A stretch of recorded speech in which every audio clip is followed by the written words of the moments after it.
Hey everyone, it's me, Taco Studios. Sorry, Jonathan Lego Productions.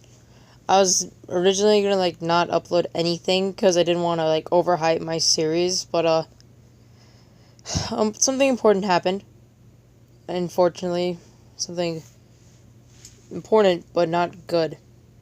Steve Ditko unfortunately passed away at the age of 90, I believe. And I'm just gonna sort of ramble about why I miss him and how he's impacted my life. And before you ask, no, don't worry, I don't have depression from his death. I didn't know him. I'm still really upset about what happened. So basically, what I heard from a video is that he was found in his apartment dead 3 days ago. Sorry, not 3 days. 3 days after his death, he was found there.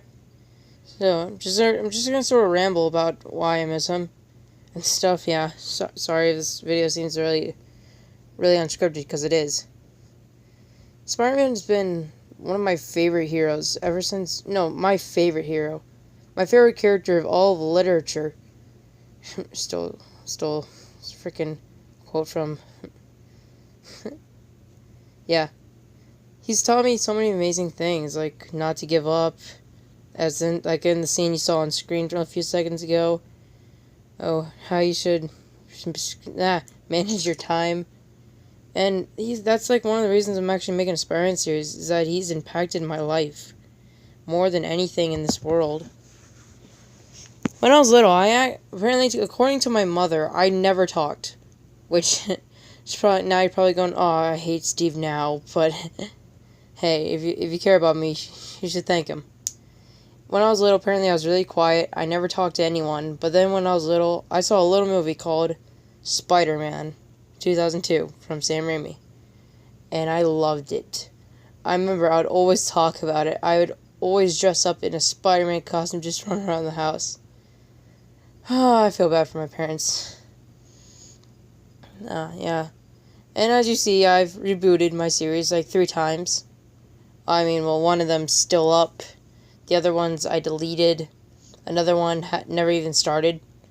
And now we got a 4th one. Yeah. And Steve Ditko, apparently when he was starting out, everyone loved him. You were like, yay, Steve Ditko! Favorite artist ever. I remember back then I didn't really like his art. I thought it was good. I preferred Mark Bagley, Todd McFarlane, John Romita Sr. I didn't really like John Romita Jr.'s art, but he was pretty good still. But now, just looking at it, it makes me feel really happy just to see the fact that he's grown as an artist and even as a person. I mean, I've never seen him. I heard that he just didn't care about anything. He just sort of wanted to be left alone and just draw. And not gonna lie, I actually kind of relate to that. I mean, I'm not really the art kid. I drew when I was little, still to this day, but I'm not really that good. I just like to be left alone in my room, animate, eat food, chat with friends on Hangouts. And Peter Parker, Steve Ditko made Peter Parker pretty much the most relatable person in the world. Literally, you can relate to him no matter what you're like. If you're dumb, if you're smart, if you're a girl, if you're a boy, if you're white or black, anything, you can actually relate to Peter Parker. He has struggles, he has girl struggles, he has money troubles. Not gonna lie, a lot of people relate to that stuff. And it's kind of beautiful, honestly. And, Steve Ditko, rest in peace. You are gone, but not forgotten. I'm gonna keep talking, because it's just amazing. And Steve Ditko, apparently when John Romita Sr., I think it was John Romita Sr., or Jack Kirby, I don't remember which one, when Steve Ditko left and John Romita Sr., I keep on saying Jr., but I mean Sr., got on board, everyone was like, no, I don't like this guy, I want Steve Ditko back. And not gonna lie, if I was alive at those times, I'd probably be like that. John Romita Sr. is a great artist and all, but I just prefer Steve Ditko. Also, at one point, I realized I accidentally put in the same clips. I'm sorry, that was I accidentally repost. I'm really sorry about that. And I remember, I actually have like volume 2 and volume 7, I think, of the Spider-Man thing where you can get a comic books where it's like, you can get like really old comics for like $40. I remember I was reading the scene where Peter was like lifting that rubble off him, and not gonna lie, I mean, I didn't read it, I just looked at the pictures, but I'll read it soon. I just looked at the pictures and I was like, oh my god, this is so beautiful. I remember I was like, okay, he lifts something off him, big deal, he has spider powers. But that was like when he was starting out. Granted, Homecoming ruined that scene, and he was starting out, but he had more, or technically more, more of a thing. And it's just so beautiful how someone can make a scene that amazing. It's honestly kind of hard to make Spider-Man worse than everyone else if you try. If you look at that scene. Granted, I don't know what Iron Man or Captain America have done that's better than that. They probably have done something. And, yeah. And this is just such an amazing person. Granted, and it's kind of weird how he died alone. But hey, I'm sure that's what he wanted, because all he wanted was just to be left alone and work. So Steve Ditko, rest in peace. If any of my subscribers like knew him personally or like was family with him, I'm really sorry about your loss. And also, if any of you are old, and I know you, don't worry, I got a video planned for you. Like, legit, no joke. I actually might make a video on a Spidey Studios when he dies.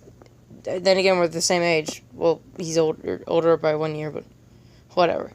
So like, don't worry, if I know you personally, I might make a video on you. But if you ask for like a video in the comments, that's just disrespectful, man. And yeah, and also, like, if you were to go in the comments, oh, I knew Steve Ditko, when you actually didn't, and you're just trying to say that to get attention, then just die. I'm sorry, just die. Because if you were to do that, when so many people care about this guy, that's disrespectful. And you should be ashamed of yourself. And I've made some death jokes, like about Hitler, about never mind. Like, I made them, and yeah, don't worry. After a while, it's fine. But you always gotta remember, at least one person cares about the people you're joking about. I care about Steve Ditko. Fortunately, I never met him, and he will never see this. So yeah, Steve Ditko, rest in peace, man. I'm really sorry about your death. I don't know exactly what happens after you die, but hopefully you're in heaven for bringing me so much joy when I was little, and if you got reincarnated into something else, I hope you got a much more beautiful and better life, where you literally had to do nothing. And hopefully you'll get better lives after that. Yeah. I miss you, man. Again, rest in peace. Hopefully I never had to make this video for Stan Lee. I mean, I know I will, but like, hopefully that day doesn't come soon. I don't really have much other than Steve, rest in peace. Your art was amazing. Your character was amazing. And thank you so much for the life you've given me and making me the person I am today. Just thank you so much. You were a big inspiration for me. And I hope you never are forgotten. I won't let you be.